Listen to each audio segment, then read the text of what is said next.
bakit daw hindi ako nag-pick up at bakit ito yung binili.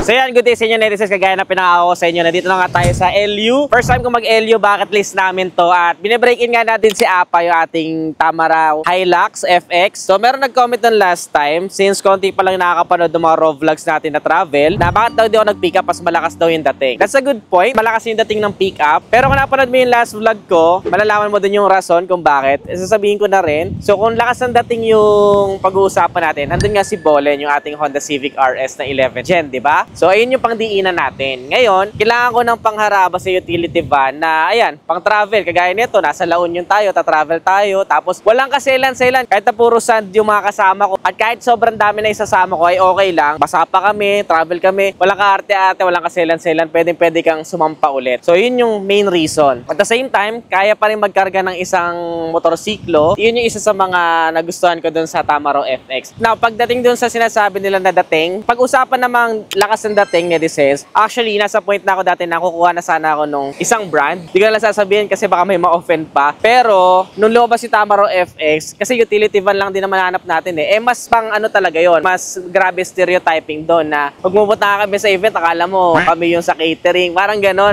yung impression ng mga gwardiya. So, kaya ako napunta doon sa Tamaraw FX. Pero pa rin siyang likod. Hindi mo pa rin maaalis yung mga tao na isipin yon. Pero at the same time, alam mo yon, may dating yung unahan niya or yung mukha niya kasi bago sa mata eh. So pakita ko lang sa inyo saglit yung pinagtuluyan namin sa Surf City. Sulit na to kasi kung naghahanap kayo ng by the beach na hindi ganun kamahal, ito na yung marirecommend ko. Kasi dami nga dito kanina, medyo tanghali na lang, mainit na eh. Pero ang dami dito kanina na. Dito na sila mismo nagsiswimming.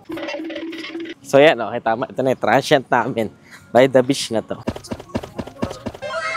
Yeah, so Surf City Beach House. Siguro ang ano lang nito is kapag maselan kayo, pero hindi naman siguro no kasi shared bathroom siya. So ayan, sa may mga bathroom diyan, ayan, shared bathroom 'yan, pero maluwag naman kagaya niyan sa gabi. Kapag ka full yung mga bar, bumili na lang sa 7-Eleven tapos dito kayo mag-chill. Ayan, may duyan pa, may initan ng tubig. Ayan, diyan kami nagkakape every morning. Ayan sila katatapos lang nila mag-surfing lesson. Then ayan na yung pinaka transient. Ito natin yung room saglit. So, papanikla, second floor yung aming room. Tapos yun, may mga CR din naman doon. Tapos sa labas, halata mong totoong may nakatira na. Ganda tingnan ng mga hotel, no, kapag hindi pa nagagalaw. Isang araw lang na may tumira, kalat-kalat na. So, may sampa yan.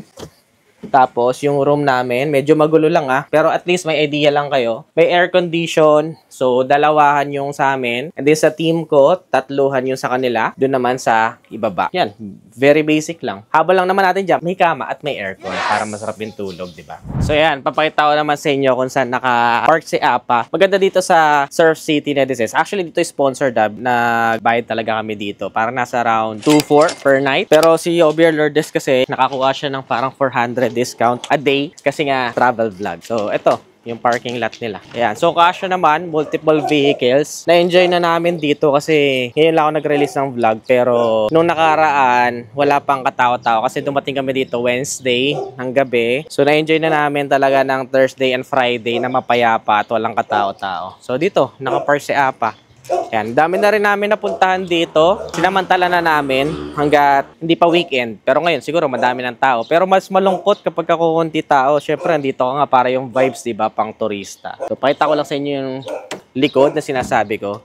Ayan, no, kita ninyo, sumabak na sa gera. Kaya yung sinasabi ko na hindi ko siya magagawa kung, alimbawa, sa mga van, sa mga pick-up. Kasi, pag umupo ka dito, kaya nga hindi ko na tinanggal yung plastic nito, pag umupo ka dito ng puro kabuhangin, okay lang. Umupo ka dito ng basa ka pa, galing ka lang sa beach, okay lang. So, wala siyang kaselan-selan. Ganun siya, parang may dalang, alam mo yun, parang may dalang jeep na sarili. Kasi, ayan, dalawahan, walang kaselan-selan. Siguro, ang pinaka-downside lang nito is yung safety. Siyempre, hindi naman natin masasabi yung kalsada, diba? So, walang seat belt for our passenger dito sa likod. Pero, comfortable naman, just to make sure na mas defensive tayo mag-drive. So, ayan, kasya lahat ng gamit namin. Tapos, yun yung sinabi ko sa inyo, ang sa papel, 6 dito, 6 doon, tapos dalawa sa unahan. So, that's 14. Pero, I doubt it. Kasi, sa size ko, 5'4" in height, 70 kilograms, medyo malapad na nga ako. 7 na ako, kasya dito, sa isang raw. So 7.7 para sa akin, optimal na 14. Lalo na kung bata pa isasakay mo, baka mas madami pa. So 14, tapos dalawa sa unahan, so bali 16. So depende nga sa inyo, pwede nyo pang pagkasyahin kasi itong Tamaraw FX, mas malapad siya kaysa mas mataas. So kapag ka naglagay ka ng NMAX, saktong-sakto lang, kailangan mo tanggalin yung top box. Yun yung experience ko. Noong nakaraan, nasa FB ko in-upload. So tingnan natin unahan ko ilan ni Odo. So personally ako ay dito ako umuupo sa passenger princess ako. Meron tayong kasama si Kuya Dens, which is siya yung nagda-drive para sa atin. Yun. Isa pa rin sa nagustuhan ko dito, netizens, ay napakalamig nung kanyang aircon. Cool mo lang yan na ganyan. Ang bilis, malamig agad, maya-maya. Pero iba sasabihin dahil bago pa, pero kasi iba kahit bago pa, di ba? Parang, alam mo yon, may konting quite delay. Pero so far, wala akong reklamo. So, ang natatakbo na pala niya ay, 997 na natatakbo niya. Tapos kung mapapasin yung meter panel niya, bakante to, speedometer lang. Sobrang tipid sa gasolina nito Diesel type. Ayan, meron pa siyang plastic. Pero ang gusto ko dito sa sa mga Hilux, ganyan, sa mga Toyota, parang hindi mo halata yung salamin niya. Para pag tinignan mo siya, parang walang salamin, pero meron pala. Malalaman mo lang kapag ganyan, may alikabok, may hairline, gano'n. So, doon mo siya mapapansin. So, dito sa loob, wala naman kayong masyadong laruan dito Ito nga lang, visor nga lang, sa driver lang. Kailangan ko pang bilhin. Mahal din to sa, mahal din ang visor na ganito sa kasa pag binili mo. Kaya, ewan ko ba, mag-check ako sa Shopee. Sa pansin ko, wala siyang handle dito, wala siyang handle dito. Pati sa akin, sana gusto ko ng handle para pag sumasakay, mas madali. Pero malawak naman siya, kaya lang, hindi kagaya din sa ibang brand na talagang kasya dalawa. Isa lang talaga kasya dito. Yun yung downside niya. Hindi ka rin pwede magpilit Pwede siguro kung ikaw talaga yung makulit, tas loob-loob lang naman kayo, walang huli. Pero, dito pa lang, taas ko pa lang yung pako, tatamaan na ng cambio So, hindi mo rin talaga may pipilit. Doon na lang sa likod. At the same time, kaya nga ganyan yung binili ko kasi sobrang dami namin kapag may mga okasyon, kapag may team ako, kasi may nahit silang kota, o kaya naman birthday ko, or may Christmas, or may mga ganong okasyon, such things, sobrang dami namin na sinasama ko. Kaya, kailangan ko talaga ng utility van. Di pa nga ito kakasya kasi kailangan ko pandalhin si Bolen, o kapag kinulang pa, kasi syempre, kapag Christmas, sasama mo pa yung mga kamag-anak mo. Ganun kasi ako outside the camera, yung napapansin nyo kasi, o napapanood nyo kasi sa akin, puro review lang, diba? So, behind the scenes, I always treat my family. Ako yung lead provider ng family. Kaya ang dami kong sinasama kapag mga ganong occasion. Ayun yung isa sa mga happiness ko. Kapag naisasama ko sila, bawa, arkala kami ng resort, magkakanda ako ng party, etc. So, yun yung kaligayahan ko. Kaya, yun yung main purpose. Siguro yun yung mas malalim na dahilan kung bakit utility van yung binili ko. Yun yung isa sa malalalim na dahilan. Reason. Yun din siguro yung dahilan kung bakit hindi ako nag-pick up. So, mas maganda.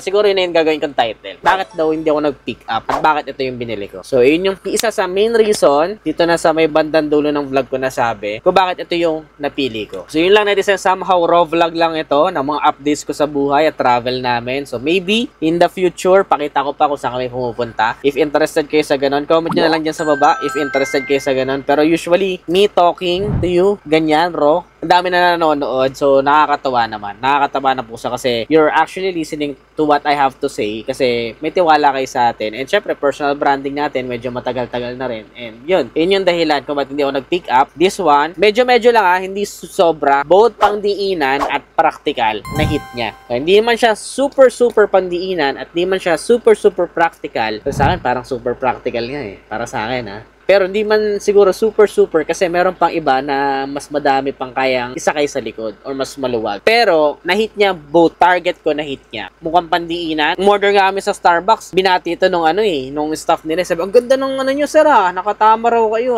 So, di ba? Meron siyang kahit pa paano may dating. Iba't lang talaga perspective ng tao. Pero ayun, may pangdiinan na side, may pang praktikalan na side. So, depende lang talaga yan sa perspective ng tao. Kung di man siya madiin sa inyo, actually, hindi naman yun yung main goal ko or hindi ko naman masyado iniisip yun na kailangan madiin ako bawat lapag. Naisip ko na yan pero yun nga, depende pa rin talaga sa tao Naisip ko na yan na kaya ito yung napili ko kasi medyo somehow may konting diin na rin. Pero kung hindi pa rin madiin sa tao, wala akong magagawa. Ayun na, yung Civic RS ko na yung talagang ilalabas ko or sa mga meeting talaga na medyo madidiin na. Yun, madiin na talaga yun. Para sa akin na, hindi na talaga yun. Maybe soon, malay mo, di ba? Land Cruiser, pwede mong pangarapin. Bakit? Hindi naman malabo. Land Cruiser na ZX, hindi yung Land Cruiser na Prado. Para kasing medyo bagets yung Prado. Yung ZX parang politiko parang old money, parang ganon, no? Parang presidential car, parang si Gob nakasakay, parang ganon. So, yun yung isa sa mga natin. Malay mo naman, di ba? So, sinasabi ko na kayo para may manifest na natin. Mamaya, mabalikan ko tong vlog na to. Kita nyo itsura ko, parang 0 days pa or parang ano pa, nangangarap stage pa lang, tapos bilang ka-flashback ko, oh, eto na, di ba? Ganun dapat, na-visualize mo exactly kung ano yung mga gusto mo sa buhay. Para mag-isip yung utak mo ng mga ways para makuha yun. You have to believe it to achieve it. Kailangan, paniwalaan mo. Kasi pag hindi mo pinaniniwalaan, hindi mo gagalawan. Pero, kapag pinaniniwalaan mo, maghahanap yung utak mo ng ways para kumilos at kunin yun. So, yun lang. Naging inspirational na. Pero, yun talaga yung plano ko Gusto ko medyo may konting inspirational yung mga ano ko. Parang share ko rin yung mga wisdom ko So far, nagustuhan ko naman yung tanggap ninyo dun sa first vlog ko na Raw. Hindi pa nga yun ganun kadiin kasi nangangapa pa ako Pero ngayon, nagka-confident na ako na kahit pala ganitong vlog lang na nakaupo lang, ang dami talagang nanonood at gustong-gusto yung mga insights ko. So, yun. Kung medyo parehas tayo ng wavelength or nakaka-inspire ako sa inyo or nakakatulong yung mga mindset ko, make sure to follow this page for more. Again, this is ni Adriano. Comment nyo dyan sa baba sa mga magandang gumala pa dito sa LU.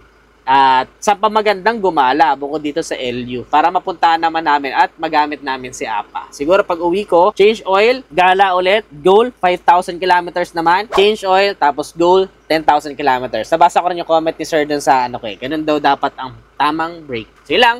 Again, this is ni Adriano. Always keep it cool, ride safe always.